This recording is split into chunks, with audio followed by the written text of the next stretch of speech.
देखिए दोस्तों, हमारा अगला है कि मनुष्य में दुग्ध ग्रंथियां किसकी रूपांतरित संरचना है। तो देखिए दोस्तों, मनुष्य में दुग्ध ग्रंथियां श्वेत ग्रंथियां की रूपांतरित संरचना है। फिर हमारा अगला क्वेश्चन है, हार्मोन क्या है। हार्मोन क्या है? तो देखिए दोस्तों, हार्मोन प्रोटीन है। हार्मोन क्या है? तो हार्मोन प्रोटीन है। फिर हमारा अगला क्वेश्चन है, सामान्य मनुष्य के मस्तिष्क का भार या मस्तिष्क का वजन कितना होता है। सामान्य मनुष्य के मस्तिष्क का वजन कितना होता है। तो देखिए दोस्तों, सामान्य मनुष्य के मस्तिष्क का वजन 1300 से 1400 ग्राम होता है। सामान्य मनुष्य के मस्तिष्क का वजन 1300 ग्राम से 1400 ग्राम होता है। फिर दोस्तों, हमारा अगला क्वेश्चन है, खनिज लवणों का अवशोषण होता है। खनिज लवणों का अवशोषण होता है। तो देखिए दोस्तों, खनिज लवणों का अवशोषण जड़ों द्वारा होता है। खनिज लवणों का अवशोषण जड़ों द्वारा होता है। फिर हमारा अगला क्वेश्चन है, रंध्र का संबंध किससे होता है। रंध्र का संबंध किससे होता है। तो देखिए दोस्तों, रंध्र का संबंध वाष्पोत्सर्जन से होता है। रंध्र का संबंध वाष्पोत्सर्जन से होता है। फिर दोस्तों, हमारा अगला क्वेश्चन है, प्रकाश संश्लेषण क्रिया का उत्पाद है। प्रकाश संश्लेषण क्रिया का उत्पाद है। तो वाष्पोत्सर्जन प्रकाश संश्लेषण की क्रिया का उत्पाद है। फिर हमारा अगला क्वेश्चन है, प्रकाश अभिक्रिया होती है। प्रकाशिक अभिक्रिया या प्रकाश अभिक्रिया होती है। तो देखिए दोस्तों, प्रकाशिक अभिक्रिया हरित लवक की ग्रेना में होती है। प्रकाशिक अभिक्रिया हरित लवक की ग्रेना में होती है। और यदि पूछे कि अप्रकाशिक अभिक्रिया कहाँ होती है, तो दोस्तों अप्रकाशिक अभिक्रिया हरित लवक के स्ट्रोमा में होती है। फिर दोस्तों, हमारा अगला क्वेश्चन है, पित्तरस का निर्माण होता है।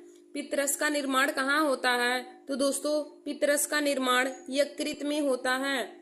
देखिए दोस्तों, पित्तरस का निर्माण कहाँ होता है। तो पित्तरस का निर्माण यकृत में होता है। और यह क्वेश्चन बहुत ही महत्वपूर्ण है हर कंपटीशन की परीक्षा से दृष्टि से।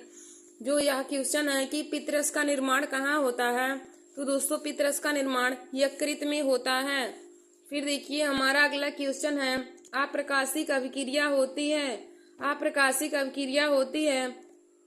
तो दोस्तों, अप्रकाशिक अभिक्रिया हरित लवक के स्ट्रोमा में होती है। फिर हमारा अगला क्वेश्चन है, ऊर्जा की मुद्रा है। ऊर्जा की मुद्रा है। तो दोस्तों, एटीपी जो है यह ऊर्जा की मुद्रा है। और यदि एटीपी का फुल फॉर्म पूछे तो हो जाएगा एडेनोसिन ट्राइफॉस्फेट। Adenosine triphosphate. और दोस्तों, यदि एडीपी का पूछे तो हो जाएगा एडेनोसिन डाइफॉस्फेट। तो एटीपी का फुल फॉर्म हो जाएगा एडेनोसिन ट्राइफॉस्फेट। और यदि एडीपी का पूछे तो हो जाएगा एडेनोसिन डाइफॉस्फेट। फिर दोस्तों, हमारा अगला क्वेश्चन है, मनुष्य में ग्रास नाल की लंबाई कितनी होती है। मनुष्य में ग्रास नाल की लंबाई कितनी होती है। तो देखिए दोस्तों, मनुष्य में ग्रास नाल की लंबाई 25 से 30 सेंटीमीटर होती है।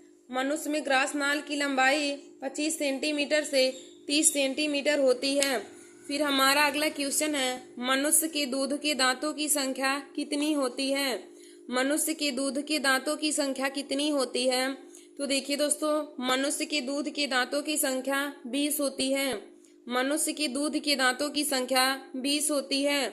फिर हमारा अगला क्वेश्चन है, पादपों में वायु प्रदूषण कम करने वाली क्रिया है। पादपों में वायु प्रदूषण कम करने वाली क्रिया है। तो देखिए दोस्तों, पादपों में वायु प्रदूषण कम करने वाली क्रिया को प्रकाश संश्लेषण कहते हैं। पादपों में वायु प्रदूषण को कम करने वाली क्रिया को प्रकाश संश्लेषण कहते हैं।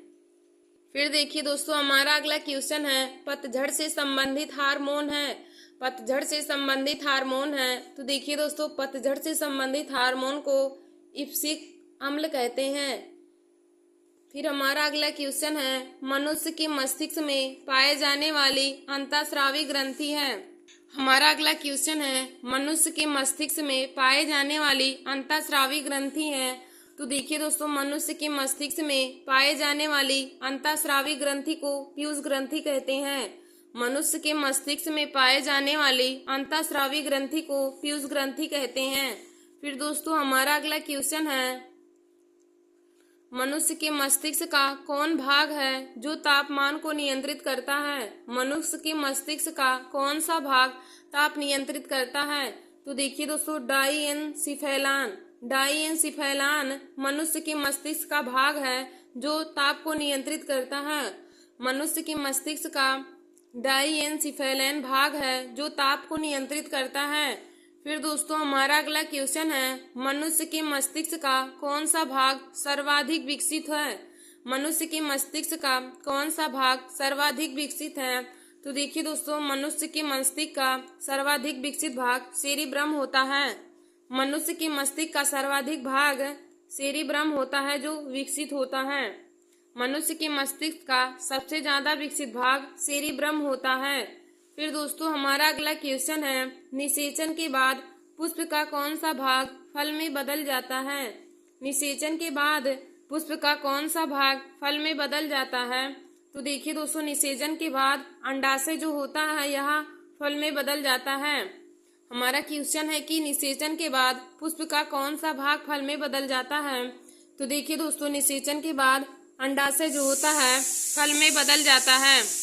फिर दोस्तों हमारा अगला क्वेश्चन है, परागकणों का परागकोश से वर्तिकाग्र तक स्थानांतरण क्या कहलाता है? परागकणों का परागकोश से वर्तिकाग्र तक स्थानांतरण क्या कहलाता है? तो देखिए दोस्तों परागकणों का परागकोश से वर्तिकाग्र तक स्थानांतरण परागण कहलाता है। परागकणों का परागकोश से वर्तिकाग्र तक स्थानांतरण परागण कहलाता है। फिर दोस्तों हमारा अगला क्वेश्चन है, द्विनिषेचन पाया जाता है। द्विनिषेचन पाया जाता है। तो देखिए दोस्तों द्विनिषेचन आवृतबीजी पादपों में पाया जाता है। द्विनिषेचन आवृतबीजी पादपों में पाया जाता है। फिर हमारा अगला क्वेश्चन है, पुष्प में कितने भाग होते हैं? पुष्प में कितने भाग होते हैं? तो देखिए दोस्तों पुष्प में 4 भाग होते हैं, पुमंग, जायंग, स्त्री केसर और पुंकेसर। यह पुष्प के 4 भाग होते हैं।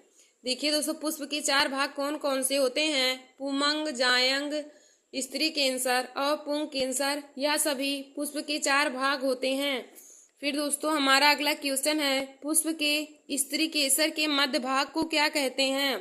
पुष्प के स्त्री केसर के मध्य भाग को क्या कहते हैं? तो देखिए दोस्तों पुष्प के स्त्री केसर के मध्य के भाग को वर्तिका कहते हैं। पुष्प के स्त्री केसर के मध्य भाग को क्या कहते हैं? तो दोस्तों पुष्प के स्त्री केसर के मध्य भाग को वर्तिका कहते हैं। फिर हमारा अगला क्वेश्चन है, परागनली में नर युग्मक की संख्या होती है। परागनली में नर युग्मक की संख्या होती है। तो देखिए दोस्तों परागनली में नर युग्मक की संख्या 2 होती है। परागनली में नर युग्मक की संख्या 2 होती है। फिर हमारा अगला क्वेश्चन है, नर जनन अंगों से संबंधित ग्रंथि है। नर जनन अंगों से संबंधित ग्रंथि है। तो प्रोस्टेट नर जनन अंगों से संबंधित ग्रंथि है। फिर दोस्तों हमारा अगला क्वेश्चन है, परिवार नियोजन की अस्थायी विधि कौन है? परिवार नियोजन की अस्थायी विधि कौन सी है? तो देखिए दोस्तों परिवार नियोजन की अस्थायी विधि वैसेक्टोमी है। परिवार नियोजन की अस्थायी विधि वैसेक्टोमी है। फिर हमारा अगला क्वेश्चन है, आनुवांशिकता के जनक कौन है? आनुवांशिकता के जनक कौन है? तो देखिए दोस्तों आनुवांशिकता के जनक ग्रेगर जॉन मेंडल हैं। आनुवांशिकता के जनक ग्रेगर जॉन मेंडल हैं। फिर हमारा अगला क्वेश्चन है, पृथक्करण का नियम प्रस्तुत किसने किया था? पृथक्करण का नियम किसने प्रस्तुत किया था? तो देखिए दोस्तों पृथक्करण का नियम ग्रेगर जॉन मेंडल ने प्रस्तुत किया था। पृथक्करण का नियम ग्रेगर जॉन मेंडल ने प्रस्तुत किया था। फिर हमारा अगला क्वेश्चन है, विपरीत लक्षणों के जोड़ों को क्या कहते हैं? विपरीत लक्षणों के जोड़ों को क्या कहते हैं? तो देखिए दोस्तों विपरीत लक्षणों के जोड़े को युग्म विकल्पी या एलिलोमार्फ बोलते हैं। विपरीत लक्षणों के जोड़े को युग्म विकल्पी या एलिलोमार्फ बोलते हैं। फिर हमारा अगला क्वेश्चन है, एक संकर क्रॉस का जीन प्रारूप अनुपात क्या होता है? एक संकर क्रॉस का जीन प्रारूप अनुपात होता है। तो देखिए दोस्तों एक संकर क्रॉस जीन प्रारूप का अनुपात 1:2:1 होता है। एक संकर क्रॉस के जीन का प्रारूप अनुपात 1:2:1 होता है। फिर हमारा अगला क्वेश्चन है, आनुवांशिकता के प्रयोग के लिए मेंडल ने कौन से पौधे का उपयोग किया? आनुवांशिकता के प्रयोग के लिए ग्रेगर जॉन मेंडल ने कौन से पौधे का प्रयोग किया? तो देखिए दोस्तों, आनुवांशिकता के प्रयोग के लिए ग्रेगर जॉन मेंडल ने मटर के पौधे का प्रयोग किया था। सर्वप्रथम आनुवांशिकता के प्रयोग के लिए ग्रेगर जॉन मेंडल ने मटर के पौधे का प्रयोग किया था। देखिए दोस्तों, यदि मटर का वैज्ञानिक नाम पूछे तो पिजम सैटिवम हो जाएगा। फिर हमारा अगला क्वेश्चन है, मनुष्य में गुणसूत्रों की संख्या होती है। मनुष्य में गुणसूत्रों की संख्या होती है। तो देखिए दोस्तों, मनुष्य में गुणसूत्रों की संख्या 46 होती है। मनुष्य में गुणसूत्रों की संख्या 46 होती है। यदि पूछे कि मनुष्य में कितने जोड़ी गुणसूत्र पाए जाते हैं, तो दोस्तों जोड़ी में 23 होते हैं और संख्या में 46 होते हैं। फिर हमारा अगला क्वेश्चन है, अनुवांशिक पदार्थ है। अनुवांशिक पदार्थ है तो दोस्तों डीएनए एक अनुवांशिक पदार्थ है। डीएनए एक अनुवांशिक पदार्थ है। यदि डीएनए का पूरा नाम पूछे तो हो जाएगा डीऑक्सी राइबोन्यूक्लिक अम्ल। डीएनए का पूरा नाम डीऑक्सी राइबोन्यूक्लिक अम्ल हो जाएगा और डीएनए अनुवांशिक पदार्थ है। और दोस्तों यदि पूछे कि आरएनए क्या होता है, तो आरएनए प्रोटीन संश्लेषण का काम करता है और आरएनए का पूरा नाम राइबोन्यूक्लिक अम्ल हो जाएगा। फिर दोस्तों हमारा अगला क्वेश्चन है, केंद्रक बना होता है। तो देखिए दोस्तों, केंद्रक न्यूक्लियोप्रोटीन का बना होता है। केंद्रक न्यूक्लियोप्रोटीन का बना होता है। धन्यवाद दोस्तों, ऐसे ही हमारे वीडियो को देखने के लिए और जनरल साइंस के महत्वपूर्ण क्वेश्चन को पाने के लिए आप सभी लोग हमारे YouTube channel Nancy success classes को सब्सक्राइब कर लीजिए और अपने दोस्तों में शेयर करना ना भूलें। देखिए दोस्तों, आज हमने आप सभी लोगों को जनरल साइंस में बायोलॉजी से संबंधित महत्वपूर्ण क्वेश्चन बताए हैं जो हर कंपटीशन की परीक्षा में पूछे जाते हैं।